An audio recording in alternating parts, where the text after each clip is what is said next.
We're recording and we're live. How's All it going, right. brother? Doing well, man. Good, good. Thanks for joining me. Yeah, absolutely. Everybody out there, another episode slash series where we are going to discuss how how COVID-19 is impacting a wide variety of businesses, industries, companies, and more importantly, individuals. Today, I've got with me a good friend of mine, Mr. Nic Nicaud. Nick is a realtor here, broker, and an agent here in the Knoxville area. And we're going to talk about something that impacts virtually everyone, and that's the housing market. Whether you are currently a homeowner or a renter who's looking to buy, obviously the ability to purchase a home is a part of the American dream.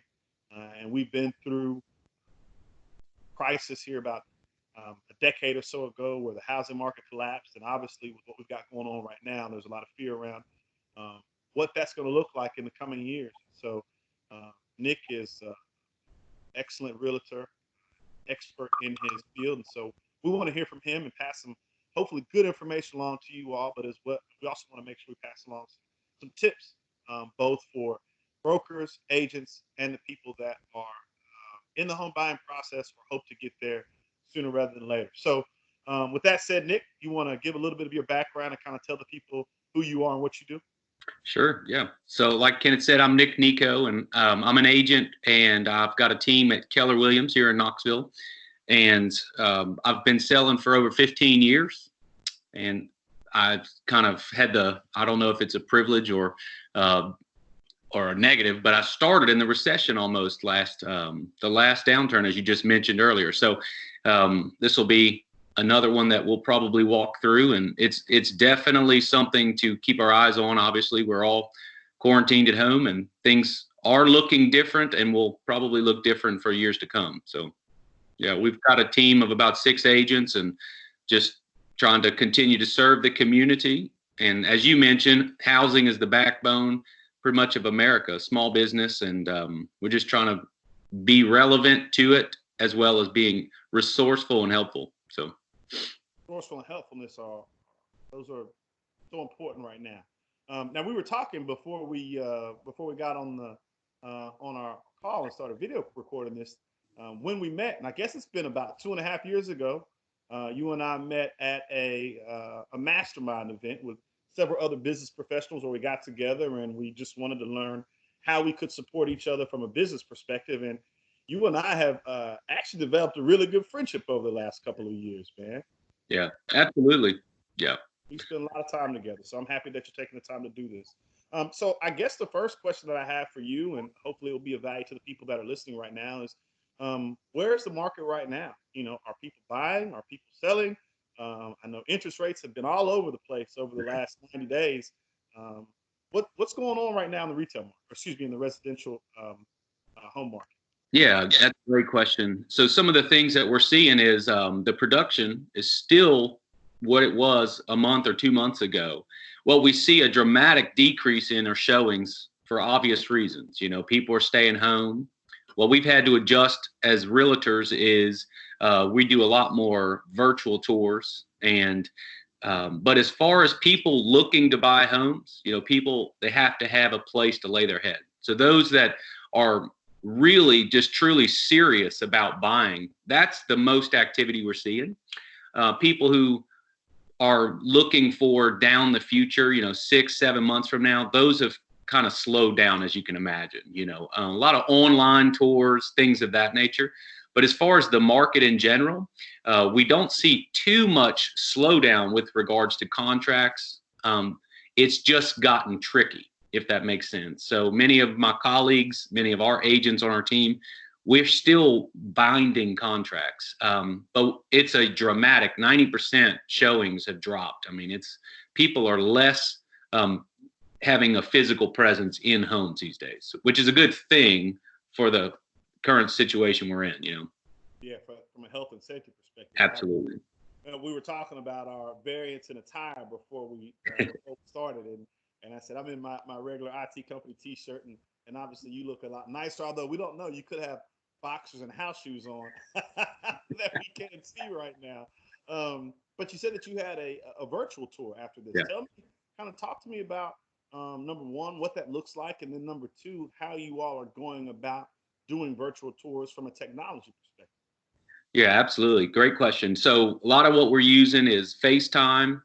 We use Periscope, which, at one time was pretty big. And we're using Google Chats or Google Hangouts. And virtually for our interaction with our agents, we use Zoom, which I'm sure many of us know about. But I'm going to do a virtual tour today. And a lot of that is because we have buyers and sellers from across the country. They want updates on what their home looks like while they're out of the states. Some are in California moving here.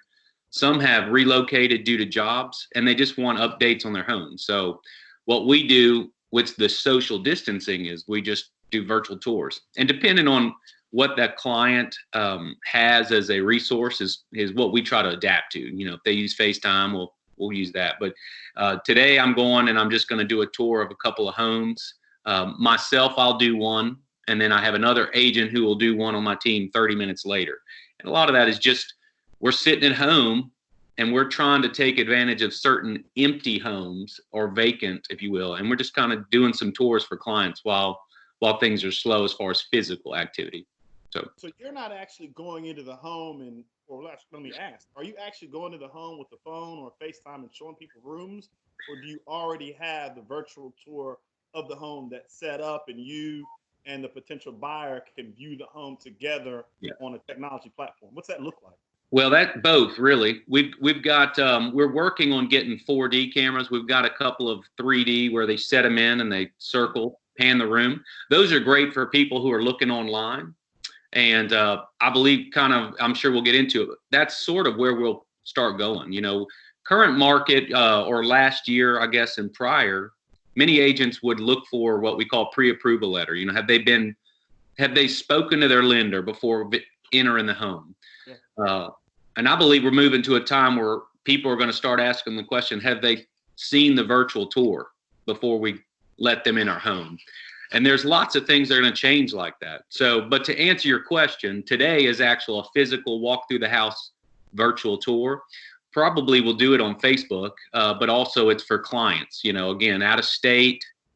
They want a little bit more in depth, what does the yard look like? What's the slope of the yard? So those are a little bit hard to get. And sorry, my wife is coming in. And, so those are a little bit hard to gather on a 3D camera or a virtual tour of somebody on their home. So it's both, twofold. So Gotcha. Well, you touched on it a little bit, so let's go ahead and get right into it. We kind of talked about maybe discussing it at the latter end of the discussion, but let's get into right now. What do you think what changes do you foresee coming in terms of what the market looked like in 2019 versus the home buying process versus what you think it might look like in April of 2022? You just mentioned one thing which was, hey, have they seen the home as opposed to are they pre-approved? What are some of the other changes that you foresee coming over the next 24 to 36 months? Man, that is part of it is we're not quite sure. What we're seeing right now is definitely a huge increase in virtual tours. Mm-hmm. A lot of agents are trying to do more of a serve mentality in the community to connect with people. But as far as real estate, some of the things, again, we're going to try to require a little bit more upfront people coming in homes. A lot of the virtual things similar to Zoom, similar to Periscope like we're using, that's going to see a dramatic increase. We're really uncertain as far as what the perception of the community is going to be, or even our economy. So you've got a lot of baby boomers that have taken a big loss on the stock market. A lot more investing are going to start happening. What we're seeing is homes under 250 are still steadily selling. And we believe that that's first-time home buyers that are not as scared of the economy, if you will, and believe in home ownership. But we're also seeing people that are the baby boomers starting to buy investments and younger. I'm 41 myself, just starting to pick up more investment type properties. So we most likely will see an increase of rentals because of more people getting out of the house, getting out of their mom and dad's house, renting a home, moving into an investor's home, and also a lot of the older generation are beginning to sell those homes. So I don't see a drop, if you will, in the purchase and sale of real estate. It will look different. I don't know exactly how to look, but I definitely foresee a lot of virtual tours, a lot of virtual online marketing, and less signs in the yard, if you will, less flyers. Gotcha. So that is definitely where we're headed. Okay. So correct me if I'm wrong, but it seemed as though 60, 90 days ago, there was not the housing stock that there was a year or two ago, Right. right? The housing stock overall had kind of constricted, and there weren't as many options. As far as the actual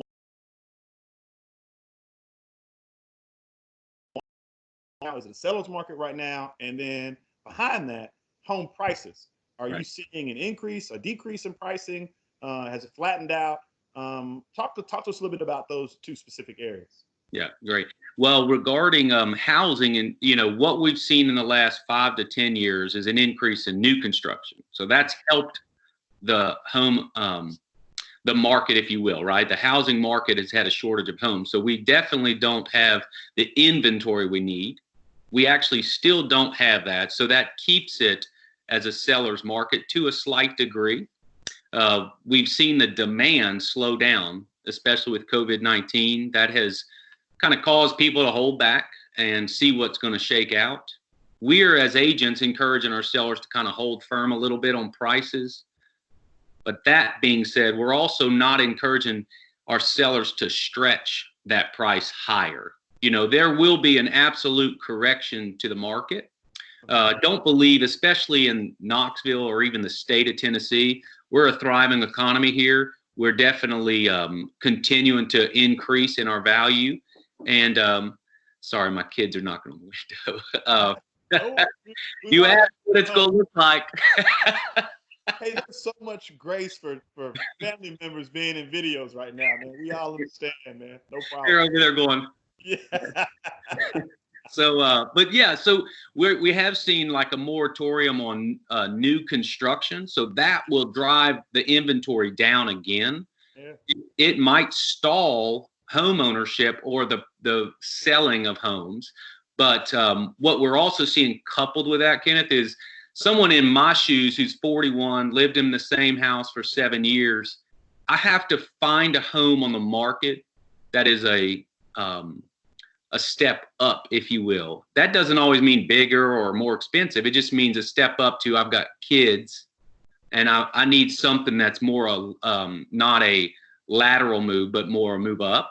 Mm-hmm. And so that slows the market a little bit. So what we as agents are trying to do is just encourage my generation and older to continue to sell those houses. That will speed up or increase the market. But we certainly have a shortage. And there's no better time than now to really sell. But at the same time, it's not the right time for everybody because of their certain situations, right? Job, home, availability of homes for them. Yeah, it's a tricky market, but if it is time for you, it's a great time because yes, there's shortage, but you can get homes at a great price, Okay. Yeah, I guess on Tuesday, the federal government put an immediate stop or moratorium on loans for newly constructed homes. And right. I mean, I think it probably happened around lunchtime on Tuesday, if I'm not mistaken. Right. Yeah.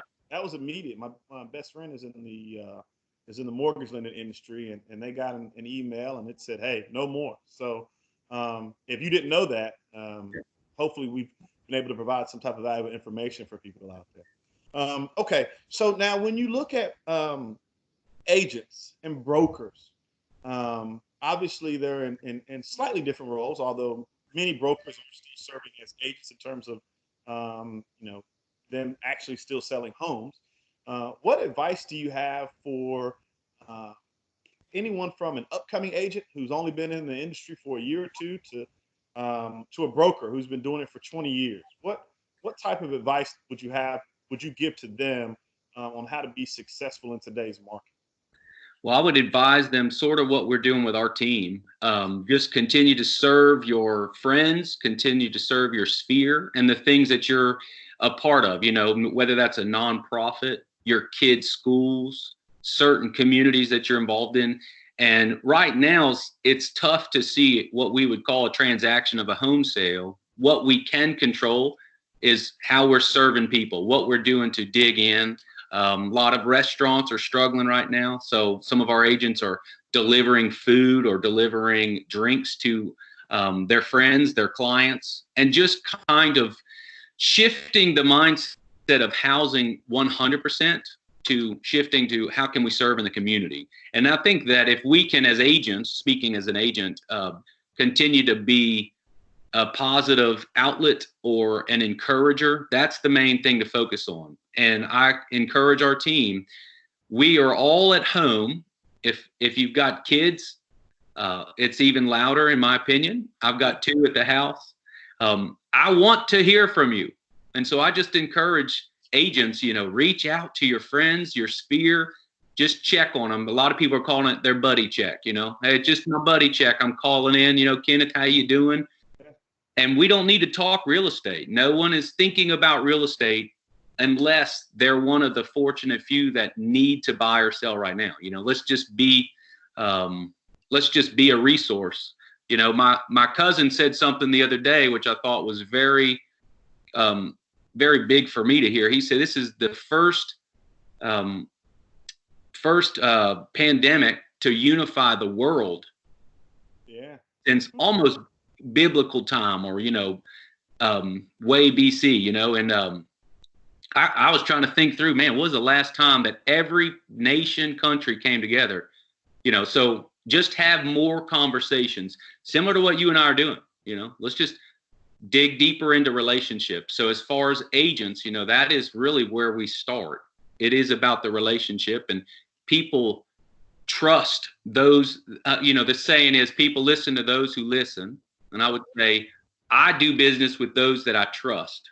And I think there's no better way to trust someone than to just be in a deep relationship, continuing to develop that relationship. So that'd be my word of encouragement. Just dig deeper into serving and just communicating with the people you love and the people you're in a relationship with.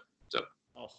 Yeah, man. Awesome. And one last thing, but before we wrap up, you and I obviously met at a networking event, and we still see each other multiple times per month. Well, we did. It's been a while since I've seen you. Feel like it's been forever, face to face anyway. Are you able right now to have any networking opportunities? Have you been to any virtual networking events? What's that look like for you? Yeah, that's it's tricky, but similar to what I was just saying, the last question, I'm trying to do 2 to 3 Zoom calls a week, and so that changes from who I'm speaking with. Sometimes it's just agents across the country. So tomorrow I've got one with 11 agents all the way to Hawaii to New York. And we're just doing a mastermind. What's it look like in your neck of the woods? How are things changing? And for me, that's helping educate me, right? So Tennessee, to a lot of degree, is behind major cities. So I want to see what they're doing. They're shifting closings to 2 people enter the building at a time. You're sitting in your car. I mean, it's just across the board, right? So just trying to continue to educate myself. Then I have Zoom time happy hours with my agents. So once a week, we'll hop on around 4 o'clock, one day a week, have a little end of the day hangout. And then also friends. Last night I was on a call with about 6 of my college buddies. Okay. And just hanging out. How you doing? How you surviving with the wife and kids, So those are the ways that we're kind of sticking around. And that it'll change probably next week, but that's the way I'm doing it currently. So. Well, it's good to hear that you're staying in contact with, your former clients who could be clients again. Oh, yeah. And in contact with your colleagues as brokers and agents, and then friends and just people that in the community, and obviously your team as well. So before we get off, just do you have any parting words of wisdom or encouragement? You're always an extremely positive individual. Always have a great outlook on life. So just anything that you'd like to share with the people as we wrap up in terms of a positive message. Yeah, I would just probably end with encouraging us all to just reach out to our family and our friends and loved ones, and not even have an agenda. Just call, check in with people, see how they're doing. And a lot of times we don't have to have something to say to those people. So we all could use encouragement. The second thing is just stay off the news. I mean, I try to do a check-in maybe 2 to 3 times a day, and that's it. I just want to feed my mind with positive things. Yeah. This this COVID-19, we could kind of go to extremes, but again, just surrounding myself with things that are just family, friends, and relationships that are staying positive. But people like you, Kenneth, reaching out, and like you said earlier, you're a dear friend of mine, and I've enjoyed getting to know you over the years, both business and friendship as well. And my parting words would just be to take the step to reach out to people maybe you haven't talked to in years. Mm-hmm. We all want to hear from people. We're locked up inside, and I just think that's one of the best things we can do right now, is just as a human race, just reach out to people. So awesome. Well, I appreciate you, brother. It's always a pleasure. Can't wait to see you in person, to give you a big hug. But until then, love on the wife and the daughters, and we'll see you soon, brother. yeah, I appreciate it, man. Thank you. Hold on, man.